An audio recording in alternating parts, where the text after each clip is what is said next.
Hi, I'm Sheena Jadon, and today our topic that we're speaking about is diversity and inclusion. Diversity is a buzzword that has been around quite frequently in the past year or so, but I'm giving you an opportunity to dive into these two words and let's find out what it truly means.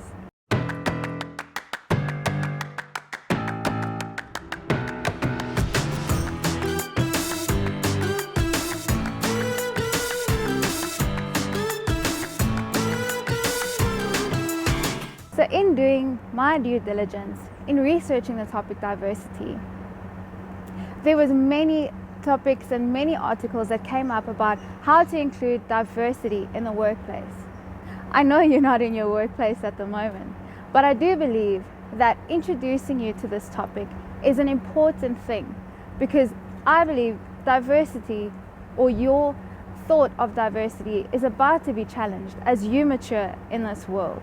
So looking at the different definitions of diversity, diversity comes together as this one thing, a different set of things different from each other.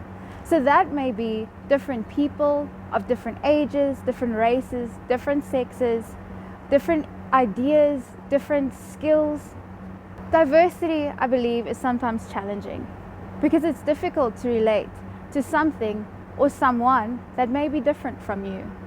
But I believe if we have to go through this world looking through tunnel vision and never seeing things outside of the walls of the tunnel, I believe our mindset will be stuck and we won't be able to see the kaleidoscope of things that are actually outside of those tunnel walls. Diversity is something that does require vulnerability, and vulnerability in actually accepting oneself and accepting one another.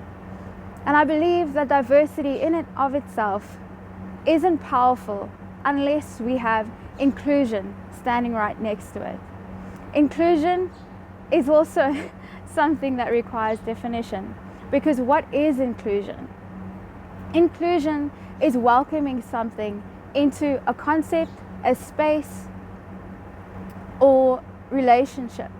I believe inclusion starts with ourselves. If we are not able to accept and include who we are in our very own lives, it's difficult to accept and include others.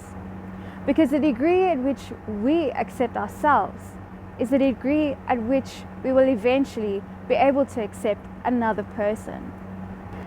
So one who thinks he knows it all has much to still learn.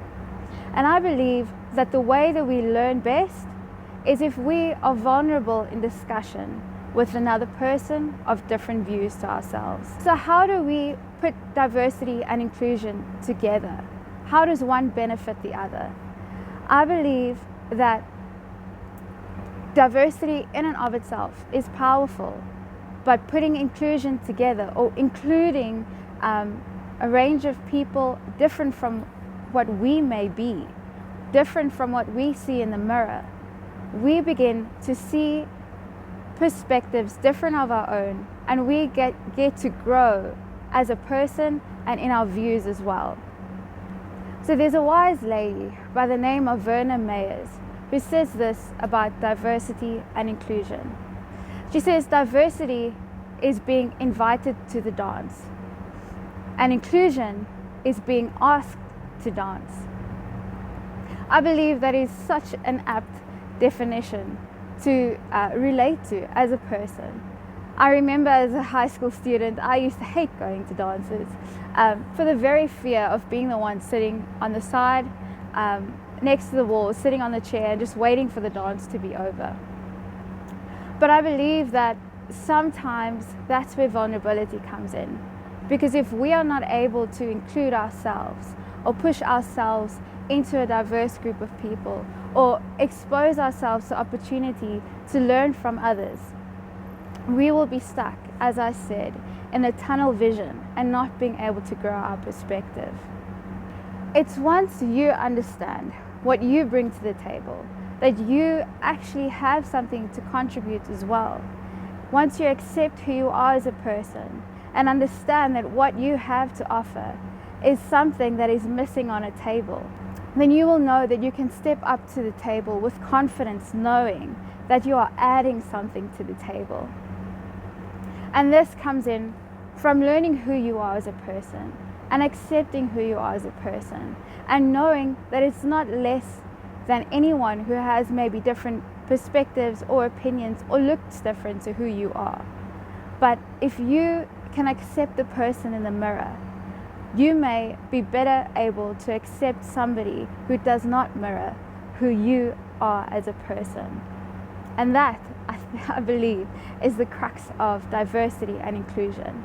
We may be able to be in diverse environments and accept people in diversity if we're able to include ourselves in those conversations, knowing and trusting that we have something to offer, and also being vulnerable and open enough to accept and receive what others have to offer. So there are many proverbial tables out there, and you can step up to that table in confidence, knowing once you've accepted yourself, accepted what you have to offer, you can offer and place on the table with confidence that what you are about to place on the table is something that is of worth.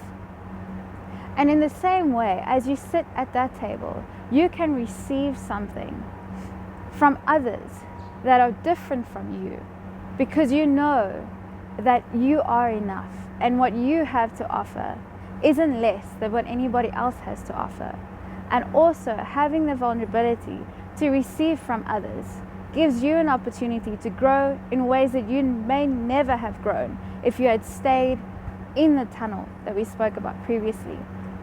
In that tunnel of one vision and one direction, not knowing that there's so much opportunity and different views and things to learn outside of those tunnel walls. So we're speaking about tables, and where is this all leading to? Well, it's leading to a challenge that I would like to introduce to you in part 2.